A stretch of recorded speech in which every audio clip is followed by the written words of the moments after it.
How to Eat Fried Worms by Thomas Rockwell. Chapter 8. The Third Worm. Tom ran out of the kitchen of Billy's house, holding the sizzling frying pan out in front of him with both hands, the screen door banging behind him. Alan threw open the barn door when he saw him coming. Tom thumped the frying pan down on the orange crate. "There," he said breathlessly, "done to a T. Look at her, all golden brown and sizzling. It looks good enough to eat." "Yeah," said Billy. He poked the worm with his fork. Tom took off the potholder gloves he was wearing.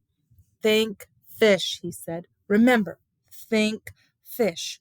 Trout, salmon, flounder, perch. I'll ride my mini bike into church. Eel, salmon, bluegill, trout. Wait till you hear the minister shout. Clam, flounder, tuna, sucker. Look out, here we come, old Mrs. Tucker. Lobster, black bass, oyster stew. There goes New Orleans, here comes Peru." He leaned over Billy and whispered in his ear, "Fish, fish, fish, fish, fish, fish, fish. Go on, take a bite. Fish, fish, fish, fish. Okay, second bite. Fish, fish, fish, fish." Chapter 9. The Plotters. "Geez, you think it'll work?" said Alan to Joe. "Suppose it doesn't. He didn't seem to pay much attention today." "Don't worry," said Joe. "We got him thinking. It takes time. I got it all doped out, trust me." Chapter 10. The Fourth Worm. Billy ate steadily, grimacing, rubbing his nose, spreading them on more horseradish sauce. Tom bent over him, hissing in his ear, "Fish, fish, fish, fish, fish, fish, fish." Billy paused, watching Alan and Joe whispering by the door. He swished the last bite around and around in the ketchup and mustard. All of a sudden he said, "That's not fair. They can't act like that anymore. Every time I swallow, they lean forward as if they expect me to keel over or something. And then, when I don't, they look surprised and shrug their shoulders and nudge each other." "Come on," said Joe. "Cut it out. We can watch you for cripe's sake. We're just standing over here by the window watching you." "No, you're not," said Billy. "You're whispering and acting as if you expected something to happen every time I swallow." "It's nothing," said Joe. "Forget it. Look, we'll turn around and look out the window while you swallow." "What do you mean it's nothing?" said Billy. "What's nothing?" "Oh, come on," said Alan. "It's just something Joe's father told him the other night. It's nothing." "What? What?" "It'll just worry you," said Alan. "It's crazy. It's nothing. Forget it." Billy tore the napkin away from his throat. "Tell me." "It's nothing," said Joe. "You know how my father is, always yelling about something." "Tell me, or it's all off." "Well, look, it's nothing. But the night before last, I was telling Janie about you eating worms, and my father was on the porch and heard us. So he threw down his newspaper and says, 'Joseph?' So I says, 'Yes, Pa.' And he says, 'Have you had a worm, Joseph?' And then he grabbed my shoulders and shook me till my hands danced at the ends of my arms like a puppet's. 'It's for your own good,' he says. So I stuttered out, 'It's not gonna do me any good if I shake to pieces, is it?' Janie was wailing. My mother was chewing her apron in the door. 'Alfred,' she cries, 'what's he done? You'll deracitate him. Has he hauled off down the American flag at school and eaten it again? Has he? So what's the point?' yelled Billy. 'Get to the point. What's it all have to do with me?' 'I'm coming to it,' said Joe, wiping his nose. 'But I wanted to show you how important it was, my father nearly killing me and all.'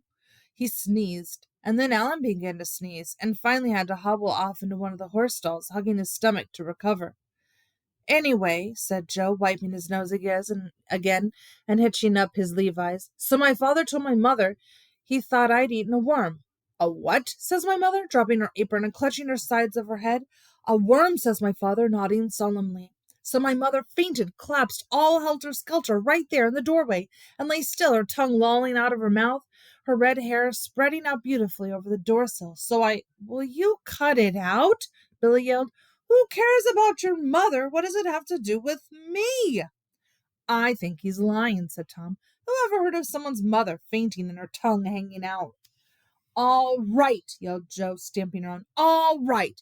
Now I won't tell you. You can die, Billy Forrester, and you'll have to carry him home, Tom Grout, all by yourself. Nobody says to me, 'Who cares about your mother?' All right, I'm going, Alan," he yelled. "They're insulting my mother. I'm going."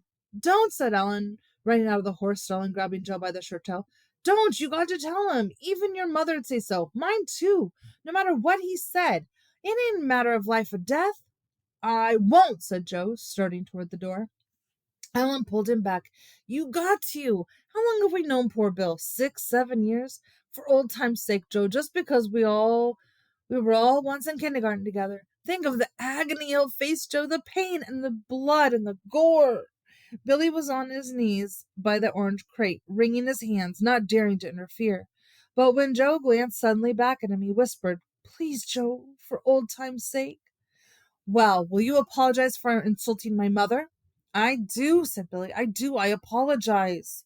So Alan and Joe began to sneeze again, and this time had to bend over and put their heads between their legs to recover. Tom, who had been watching them suspiciously, trying to make out what was going on, started to say something. "Shut up!" hissed Billy, fiercely turning on him. "You keep out of it." So Joe went on with his story, how his mother had been carried upstairs to her room, how the doctor had come, shaking her head, how his aunt had sobbed, pulling down all the shades in their house, how the morning his mother had finally come downstairs, for the first time leaning on his aunt's arm, pale and sorrowful, how, "Yeah," said Tom, "sure. So what does eating worms do to you?" "Nobody will tell me," said Joe, opening his eyes wide. "It's been 3 days now, and nobody'll say. It's like the time my old cousin Lucy, got caught in the back seat of her father's Chevrolet with the encyclopedia salesman. Nobody'll tell me why there was such an uproar." He wiped his mouth. "Probably one thing's sure. It's worse than poison. Probably crap," said Tom. "Oh, yeah?" said Joe. But then he and Alan had another sneezing fit, sprawling helplessly against each other. "Look at them," said Tom to Billy. "They're not sneezing, they're laughing. Come on, eat the last piece and let's get out of here." "You really think so?" said Billy doubtfully. The sneezing did look a lot like giggles. "Sure, look at them." Tom gave Alan and Joe a shove. They collapsed into a heap, sneezing uncontrollably. Billy watched them. "Yeah, sure. They weren't sneezing. They were laughing, weren't they?" "Hay fever," gasped Alan. "Hay fever." "Oh, you never had hay fever before," said Tom. "How about yesterday or the day before? Come on, Billy, open up." So Billy, half believing Tom and half not, glancing doubtfully at Alan and Joe, allowed Tom to poke the last bite of worm into his mouth and lead him out of the barn. Alan and Joe sat up. "It didn't work," said Alan. Joe began to brush the chaff off his hair. "You wait. He wasn't sure. Tom was, but he isn't eating the worms. You wait. Billy's worried. He was before. That's why he said he felt like he was going to throw up. But now he's really worried. Suppose I wasn't lying. Did you see his face when I said my father shook me? I thought his eyes would bug out right out of his head." Alan laughed. "Oh, geez, yeah, when you said your mother fainted." Joe stopped brushing the chaff off his hair. "Except when you'd laugh so much, for cripe's sake.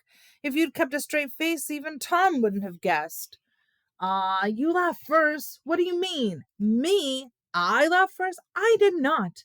You did so. You laughed when he yelled at you the first time. You wiped your nose." They went off through the meadows arguing.